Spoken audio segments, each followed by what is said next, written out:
late afternoon sky was bruised with clouds, the kind that promised heavy rain. Inside Mason's auto repair, the clang of tools echoed off concrete walls, mingling with the low hum of an old country song playing from a dusty radio. Mason Carter, 32, tall and quietly rugged, had been working since dawn. His hands were rough from years of labor. His flannel shirt rolled to the elbows. He wasn't rich, but he loved honest work. It kept his mind from wandering to the things he'd lost. The garage door creaked open, and in stepped a woman, drenched, elegant, and utterly out of place.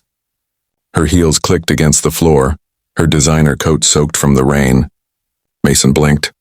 People like her didn't usually find their way to his side of town. "Sorry," she said, brushing raindrops from her sleeve. "My car broke down 2 miles back. The engine light flashed red, then there was smoke." "Pop the hood," he said simply. Her voice softened, used to giving orders, not taking them. "You're not going to ask what kind of car?" He smirked. "Doesn't matter. They all break the same way." 10 minutes later, Mason had his head under the hood of a sleek black Bentley that gleamed even in the rain light. His fingers traced the problem fast, alternator failure, common but expensive. He straightened, meeting her anxious eyes. "You'll need a new alternator. I can order one, but it won't get here till Monday." "Monday," she echoed, her shoulders sinking. "No, that's too late." She ran a hand through her hair, visibly stressed.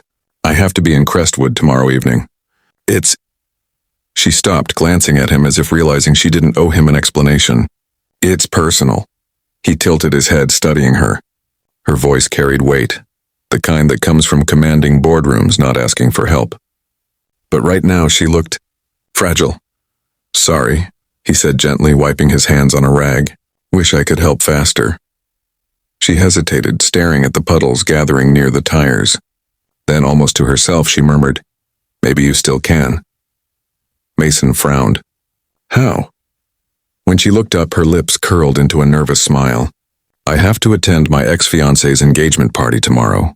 Everyone expects me to show up looking strong, happy, untouchable." He raised a brow. "And you need a mechanic for that?" She chuckled softly, and the sound caught him off guard, bright and a little sad. "No, I need someone real, someone who doesn't want anything from me." She paused, then said quietly, "Will you be my date for the weekend?" Mason blinked, unsure he'd heard right. "Your what?" "My date," she repeated, biting back a nervous laugh. "I'll pay you, of course. You'll just stand by me. Smile when people talk. Pretend we're together. It's ridiculous, I know." "Yeah," he interrupted, folding his arms. "It's definitely ridiculous." Her smile faltered, and she turned toward the rain. "Forget I asked. It was stupid." But before she could step away, he said softly, "Hey." She turned back. He shrugged. "I've done worse things for people in trouble. But I don't own a tux." She blinked, surprised. Then a slow, genuine smile spread across her face, one that made his chest tighten. "Don't worry," she said. "I can handle that." As she walked out into the rain, Mason watched her go, heels clicking against the pavement, her umbrella catching the fading light.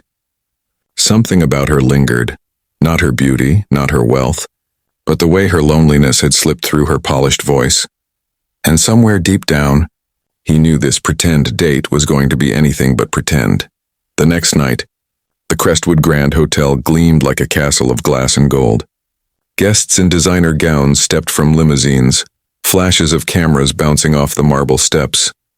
Mason stood beside her, Lena Hartfield, he'd learned, trying to ignore how out of place he felt. His tuxedo fit too perfectly to be real. His calloused hands didn't belong in silk. "Relax," Lena whispered, slipping her arm through his. "You look fine." "Fine?" he muttered. "I feel like a scarecrow in a penguin suit." She laughed, genuinely this time. "Then you're the best-looking scarecrow I've ever brought to a party." Inside, chandeliers glittered and music floated through the air. Lena's name rippled through conversations like a current. Everyone knew her. The powerful, untouchable CEO of Hartfield Motors. Mason leaned close and whispered, "You didn't tell me you were that kind of businesswoman." She smiled tightly. "Would you have come if I had?" He thought for a moment, then grinned. "Probably not. But I'm glad I did." As the evening went on, Mason saw what she meant by appearances. Men in suits circled her with fake compliments. Women whispered behind crystal glasses. Lena smiled politely at every one of them, but her eyes were elsewhere. When the music shifted to something slow, she turned to Mason. "Dance with me." He hesitated. "I don't dance." "Neither do I," she said softly. "But maybe we both need to try." He took her hand, feeling the faint tremor in her fingers. They moved awkwardly at first, a mechanic and a millionaire trying to fit into a world that wasn't theirs. But soon it didn't matter. They laughed. They stumbled. And when their eyes met, the crowd disappeared. Outside later, under the terrace lights, Lena leaned against the railing, her heels dangling from one hand. "You know," she said, "you're the first person who hasn't tried to impress me all night." "That's 'cause I don't need anything from you," Mason replied. She looked at him, her expression softening. "Maybe that's why I don't want this night to end." Mason smiled, brushing a strand of hair from her face. "Then maybe it doesn't have to." The words hung between them, fragile but full of promise. And for the first time in years, the woman who had everything felt like she finally had something real.